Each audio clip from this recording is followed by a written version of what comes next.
지난 시간에 이제 바로 앞부분에서 예수님의 그 제사장 되심과 그 다음에 아론 인간 제사장을 비교해서 말씀을 드렸습니다. 아론 제사장은 두 개의 특징이 있었죠. 하나는 인간이라는 것입니다. 그죠? 인간이라는 점은 연약하다는 것입니다. 죄인이라는 것입니다. 그렇기 때문에 자기 자신을 위한 제사를 먼저 드려야 된다는 것입니다. 그리고 이제 또 하나는 이제 하나님이 선택하셨다는 거예요. 하나님께서 아론 제사장을 선택했다는 겁니다.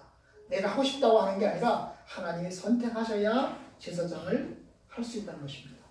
바로 그런 면에서 예수님도 두 가지 특징이 있으시다고 했습니다. 예수님도 인간이라고 했습니다. 그죠? 하나님 되신 예수님께서 사람의 몸을 이 땅에 입고 오셨습니다. 그는 완전한 인간입니다. 100% 인간입니다. 우리하고 똑같은 인간입니다. 또한 이제 예수님은 하나님의 선택을 받았습니다. 자기가 제사장 되고 싶다고 해서 된 것이 아니고 하나님께서 예수님을 제사장 삼았습니다. 너는 멜기세덱의 반열을 쫓는 제사장이라 하셨도다. 그래서 이제 예수님께서 하나님의 선택을 받아서 하나님의 예언에 따라서 부르심을 받아서 이 땅에 오셔서 제사장의 직무를 감당하셨습니다. 물론 예수님은 제사장이긴 하지만 인간 제사장과 똑같지는 않습니다. 다른 점도 있다고 했어요. 인간이 인간이로되 아론처럼 인간이긴 인간이지만 죄는 없다고 했습니다. 그죠? 연약하긴 연약하지만 죄가 없다고 했습니다. 죄를 지을 가능성을 가지고 있긴 하지만 죄는 없다고 했습니다. 그리고 오히려 시험을 이기셨고 유혹을 이기셨다고 했습니다. 그래서 이제 완전한 제사장이기 때문에 그는 자기 자신을 위한 제사를 드릴 필요가 없고 우리를 위해서 직접 이제 단 한 번에 속죄의 제사를 드리는 것으로 끝납니다. 그뿐만 아닙니다. 예수님은 하나님의 선택을 받았습니다. 그죠? 선택을 받았습니다. 그렇지만 아론과 다른 점이 뭡니까? 예수님은 아론의 반열을 따르는 아론의 후손의 제사장이 아니고 멜기세덱의 반열을 따르는 제사장, 다시 말하면 영적인 제사장입니다. 하나님께서 선택하셨는데 영적인 반열을 따르는 하늘의 반열을 따르는 제사장이라고 하셨습니다. 바로 이 부분이 이제 예수님과 인간 제사장 아론의 제사장과의 그 같은 점과 다른 점이 되겠습니다. 이제 오늘 이어지는 부분을 보고자 합니다. 예수님은 이제 아론의 반열을 따르는 제사장이 아니라 멜기세덱의 반열을 따르는 제사장이라고 하였는데 어떻게 해서 예수님이 멜기세덱의 반열을 따르는 제사장이 되는가? 이 얘기는 7장에 나옵니다. 7장에 보면 이제 어떻게 해서 예수님께서 멜기세덱의 반열을 따르는 제사장이 되는가? 그리고 멜기세덱은 누군가? 이 얘기를 이제 히브리서 7장에서 이야기를 할 것입니다. 그런데 그 얘기를 하기 전에 이제 뭡니까? 멜기세덱에 대한 이야기를 하려고 하다가 다른 얘기를 덧붙이고 있습니다. 사실은 오늘 읽은 이 말씀을 히브리서에서 빼도 됩니다. 바로 7장으로 넘어가도 됩니다. 6장, 5장 이제 11절부터 시작해서 6장 마지막 부분까지 없어도 됩니다. 바로 7장으로 바로 넘어가도 이제 이야기가 맞습니다. 왜냐하면 멜기세덱의 반열을 따르는 제사장이 되리라고 말씀하신 다음에 멜기세덱이 그럼 누구냐? 어떻게 해서 예수님이 멜기세덱 반열을 따르는 제사장이 되느냐? 이 설명을 하면 되는 거거든요. 그런데 그 얘기를 하려다가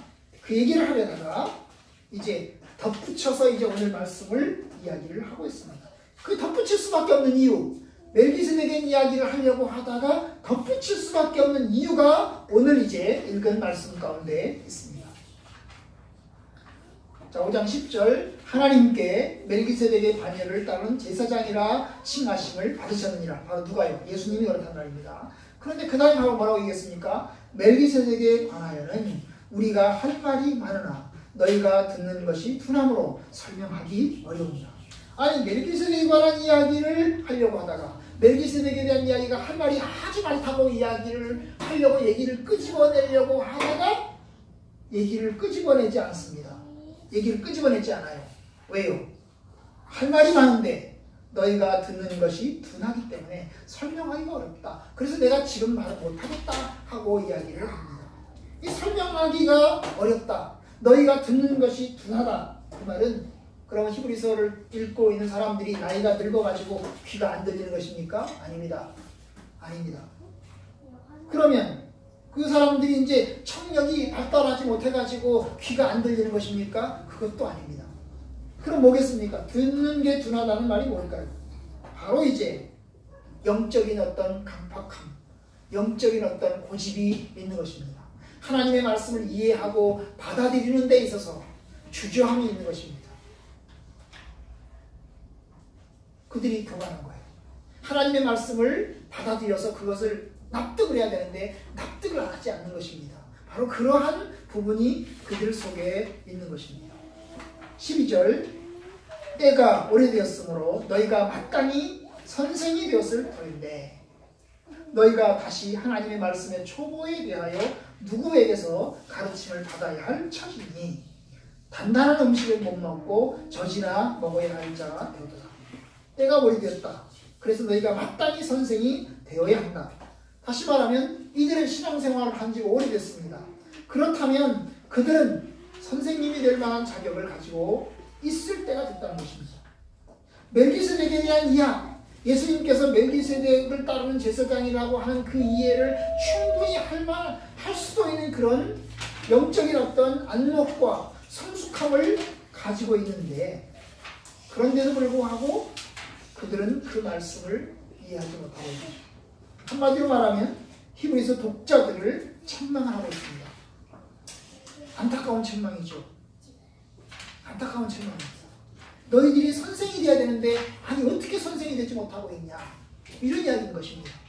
그러면서 하는 말이 뭡니까? 그들의 처지를 이야기를 합니다. 단단한 음식은 못 먹고 젖이나 먹어야 할 자가 되었도다. 너희가 그렇다는 것입니다. 히브리서 독자가 그렇다는 것입니다. 단단한 음식은 안 되고 젖먹이밖에 안 된다는 이야기를 합니다. 여러분 젖먹이는 뭡니까? 부드러운 음식을 먹습니다. 단단한 음식은 어른들이 씹어서 먹는 음식입니다. 그러면 이 젖이나 먹는 이 젖과 단단한 음식은 뭘까요? 여기서 단단한 음식이 뭘까요? 단단한 음식이 뭐겠습니까? 13절 이는 젖을 먹는 자마다 어린아이니 의의 말씀을 경험하지 못한 것이요. 결국 의의 말씀인 것입니다. 의의 말씀을 경험해야만이 어른이 되는 거예요. 그 의의 말씀이 뭐겠습니까?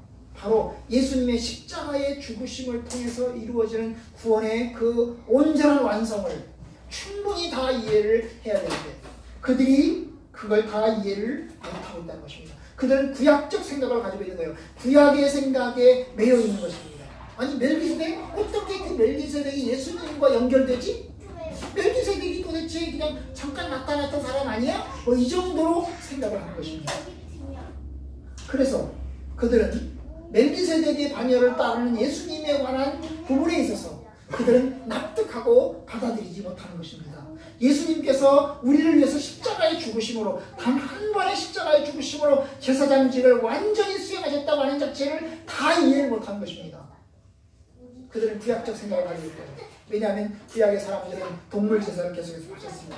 그러니까 동물 제사를 바칠 때를 생각하는 것입니다. 계속해서 어린아이처럼 동물 제사를 바쳐서 죄를 용서받고 이런 생각을 하고 있는 것입니다. 의의 말씀을 경험하지 못한 자, 의의 말씀을 생각해야 합니다. 의라고 하는 것이 하나님께서 은혜로 주신 그 의를 말하죠. 그 의의 말씀을 경험을 해서 우리가 구원의 확신을 가지고 오직 예수 그리스도 안에서 온전한 어떤 기쁨과 소망을 가진 그러한 신앙을 가져야 되는데 그들은 여전히 구약의 정신 또 오죽하면 그들이 구약으로 유대교로 다시 돌아가려고 하겠습니까? 사실 그들이 성숙한 신자라면 유대교로 돌아갈 생각 안 하죠. 아예 온전하게 예수 그리스도에 대해서 확신을 붙들고 유대교는 철저하게 배격하는 신앙을 가지 않겠습니까? 그런데 그들은 다시 유대교로 돌아가려고 하는 생각을 갖고 있는 것입니다. 바로 그런 점에서 그들은 어린아이인 거예요. 흔들리는 것입니다. 14절 단단한 음식은 장성한 자의 것이니 그들은 지각을 사용하고 연단을 받아 선악을 분별하는 것입니다. 여기 성인 신자, 성숙한 신자에 가지고 있는 특징이 있어요. 뭡니까? 지각을 사용한다는 것입니다. 지각이라는 건 생각이죠. 생각을 해가지고 생각을 해서 무엇이 옳은지 무엇이 그른지를 스스로 판단할 수 있는 능력을 가지고 있어야 되는 것입니다. 어린아이들 여러분 스스로 잘 판단 못하잖아요. 그러니까 여러분 유괴범이 납치를 해가도 여러분 따라가지 않습니까? 그죠? 그런데 성숙한 사람은 유괴범이 오면 눈치채죠. 그죠? 눈치채고 함부로 넘어가지 않습니다. 물론 어른들 중에서 귀가 얇은 사람이 있습니다. 귀가 얇으니까 사기꾼들이 들러붙어가지고 돈 빼먹는 사람들이 있긴 합니다. 그런데 여러분, 성숙한 사람은 지각을, 생각을 사용합니다. 그 생각을 통해서 무엇이 옳은지, 무엇이 그른지, 무엇이 진리인지, 무엇이 진리가 아닌지를 그들은 판단합니다. 그래서 어떻게 합니까? 연단을 받으면 훈련을 받는 거예요. 생각을 사용하는 훈련을 받는 것입니다. 그 훈련을 통해서 뭐랍니까? 선악을 분별한다. 선악을 분별하는 것입니다. 선악을 분별하는 거예요. 그런데 어린아이들은 선악을 분별하지 못합니다. 부모가 하나하나 다 가르쳐야 됩니다. 하나하나 가르쳐줘야 됩니다. 어른들은 다른 이들에 의해서 가르침을 받지 않아도 스스로 독립해서 생각하고 스스로 자기 생각을 주관해서 올바르게 결정할 수가 있습니다. 그런데 어린아이들은 그걸 잘 못합니다. 바로 이 히브리서 독자들이 그런 것입니다. 히브리서 독자들은 여전히 유대교의 울타리에서 벗어나지 못하고 있습니다. 유대교를 떠나서 예수 그리스도를 믿고 예수 그리스도를 믿는 신앙 가운데 서서 신앙생활을 하고 있지만 여전히 유대교의 울타리 속에서 유대교회가 말하는 것이 진리인지 성경이 말하는 것이 진리인지 헷갈리고 있는 그런 상황인 것입니다. 바로 그런 점에서 선악을 분별하지 못하고 보이는 겁니다. 여러분, 우리는 영적인 성인 신자로 자라야 되는 거죠. 전목의 수준을 벗어나서 성인 신자로서 성숙한 신자로 살아야 됩니다. 바로 의의 말씀을 경험한 것입니다. 구원의 확신을 가진 것입니다. 주님께서 우리를 위해서 십자가에 받아 죽으신 그 모든 것을 확실하게 다 받아들이는 것입니다. 그뿐만 아니라 뭡니까? 생각을 사용하고 지각을 사용해서 그 지각을 사용하는 훈련을 통해서 올바른 것이 무엇인지 비진리가 무엇인지를 분별해야 됩니다. 이단이 와도 이단이 아니고 뭐가 이단인지를 알아야 됩니다. 바로 그걸 이제 성숙한 신자의 몫으로 이야기를 하고 있습니다. 바로 그렇기 때문에 이 히브리서 독자들에게 이제 이 저자는 사도는 이제 이야기를 합니다. 6장 1절. 그러므로 우리가 그리스도의 도의 초보를 버리고 그 다음에 2절 끝에 보시면 완전한 대로 나아갈지. 바울이 이 독자에게 이야기하고자 하는 게 뭐예요? 도의 초보를 버리고 아주 초등적인 아주 유치원적인 그런 수준의 그런 것들을 버리고 완전한 대로 나아가야 할 것이다. 완전한 대로 나아가야 할 것이다. 그 완전한 데가 뭐겠어요? 성숙한 거죠. 지각을 사용하고 생각을 사용해서 올바른 진리를 분별하고 그 다음에 이단을 배척하고 그리고 우리가 믿는 믿음의 도리 가운데 확실히 굳건하게 흔들리지 않고 거하고 이러한 것들을 이제 뭡니까? 굳건하게 지켜서 가져가야 되는 것입니다. 그렇기 때문에 우리가 그리스도의 도의 초보를 버리고 그 그리스도의 도의 초보가 바로 6장 1절 후반부터 나오죠. 죽은 행실을 회개함과 하나님께 대한 신앙과 세례들과 안수와 죽은 자의 부활과 영원한 심판에 관한 교훈에 관한 그러한 내용들이죠. 그런 내용들을 다시 가르쳐줘야 될 그런 상황이 아니라 그걸 이미 다 배웠단 말이죠. 과거에 다 배웠습니다. 그렇다면 이제 굳건한 신앙을 흔들림 없이 굳건하게 서야 될 것입니다.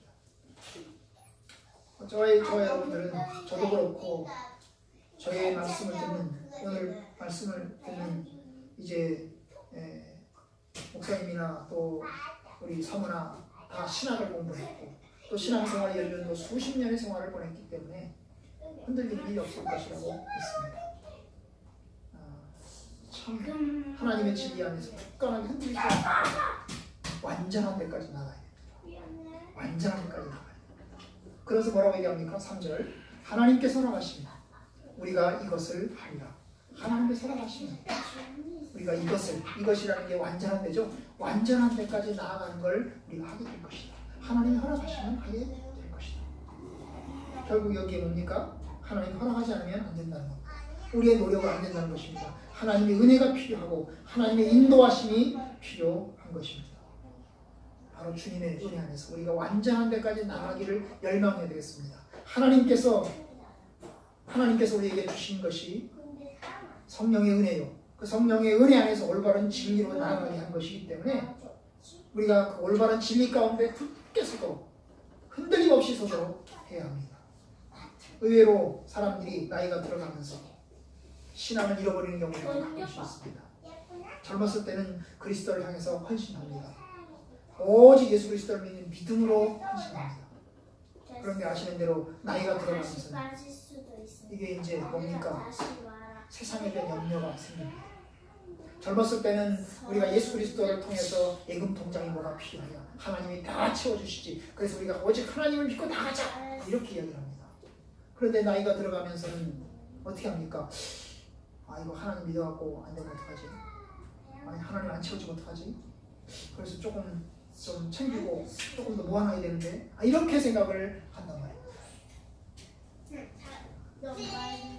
이게 이제 우리의 삶의 모습들인 것이죠. 그러니까 여러분, 우리가 아직도 하나님 앞에 더 가까이 가야 돼요. 우리가 아직도 주님께 좀 더 가까이 가야 합니다. 완전한 데까지 나아가야 합니다. 완전한 자, 성숙한 자입니다. 예수님에 대한 믿음의 도리를 확실히 붙잡고 신자의 삶을 끝까지 살아내는 것입니다. 사도는 히브리서 이 독자들이, 신자들이 그렇게 살기를 바라고 있습니다. 에베소서에 보면 이런 말을 합니다. 우리가 다 하나님의 아들을 믿는 것과 아는 일이 하나가 되어서 온전한 사람을 이루어 그리스도의 장성한 분량에까지 이르리니, 이는 우리가 어린아이가 되지 아니하며 사람의 속임수와 간사한 유혹에 빠져 교훈의 풍조에 밀려 요동하지 않게 하려 함이라. 결국 사랑 안에서 참된 것을 하여 범사에 그리스도에게까지 자랄지라. 결국 그리스도에게까지 자라는 신앙, 흔들리지 않고 오직 그리스도만을 신뢰하는 신앙으로 가야 합니다. 그것이 주님께서 우리에게, 저와 여러분들에게 바라는 것입니다. 저와 여러분들이 하나님의 은혜를 의지하면서 우리의 힘으로 어차피 할 수 없다고 하셨으니까, 하나님이 허락하시면 우리가 이것을 하리라 그랬으니까, 하나님이 허락하셔서 우리가 좀 더 완전한 데까지 나아갈 수 있도록, 염려하지 않고 근심하지 않고 신실하게 나아갈 수 있도록 우리가 주께 이제 서기를 진심으로 축원합니다.